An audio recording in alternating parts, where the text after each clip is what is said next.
নাম সাবিনা। আমার বাড়ি চারঘাট থানার মিয়াপুর গ্রামে। রানাপাড়া চুয়ালজে সেলাই সেকশনে কাজ করি। আমি রানাপাড়ায় কোয়ালিটি সেকশনে কাজ করতাম। সেখানে আমি 1 বছর কাজ করছি। আমি কাজ করা অবস্থাতেই রানাপাড়া ভেঙে পড়ে এবং আমি সেই সময় তার ভেতরেই ছিলাম। আর অশেষ মহরিয়ার কৃপায় আমি জীবিত হয়ে বেঁচে আসতে পারেছি।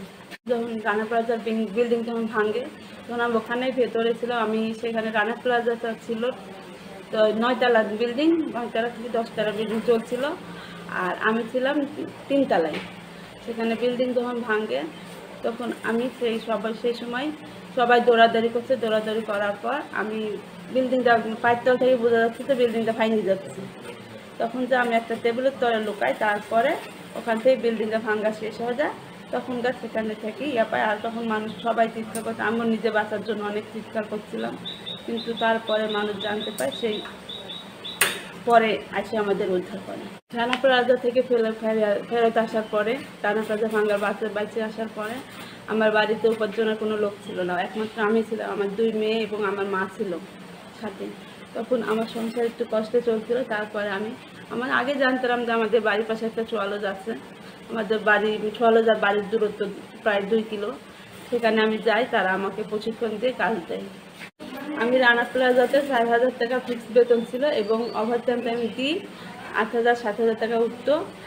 সেই তুলনায় এখানে চুয়ালজে আমার যদি ফুল কাজ থাকে তো পিস প্রতি এখানে কাজের মূল্য, এখানে তো আমি সেইভাবে 1 মাসে 8 থেকে 10,000 টাকা কাজ দিয়া ইনকাম করতে পারি।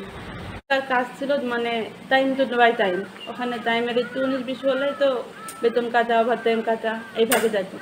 আর এখানে চুয়ালজে আসার পর চুয়ালজের কাজ নিজের পিস হিসেবে নিজের ইচ্ছে মতো কাজ করা, কাজের মানে মান ওখানকার চাইতে এখানে অনেক ভালো। কারণ এখানে নিজের মতো কাজ করা যায়, নিজের মতো সব কিছু চলতে পারা যায়। এটাই হলো এখানকার সুবিধা। ঢাকার জীবন ছিল অনেক ব্যস্ত জীবন। সেখানে ভোরবেলা উঠে রান্নাবান্না করি, অফিসে যেতে হয়, অফিস থেকে ছুটি হতে তারপর অফিস থেকে ফেরার পরে রান্নাবান্না খাওয়া দাওয়া শেষ করতে করতে রাত 12-1 মানে মধ্যরাত হয়ে যায়। আবার সেই ভোরে আবার উঠতে হয়। এইভাবে চলে। আর সেখানে আমি যে বাসায় থাকতাম সে বাসায় অনেকগুলো রুম ছিল, টয়লেটের ব্যবস্থা ছিল খুব কম।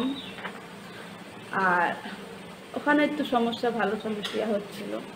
ওখানে আমার কাজ করতে ভালো লাগে, মানে সবাই মিলে একসাথে সবাই হাসি আনন্দের কাজ করে এবং বাড়ির কাছে কাজটা হয় এবং মানে নিজের ইচ্ছে মতো এখানে কাজ করা যায়। যতটুকু আমি কাজ করছি আমার বাড়ি দেখতে পাচ্ছি এবং যতটুকু কাজ করছি এতটুকু সম্পূর্ণ আমার সংসারে রাখতে, এর জন্য এখানে অনেক সুবিধা।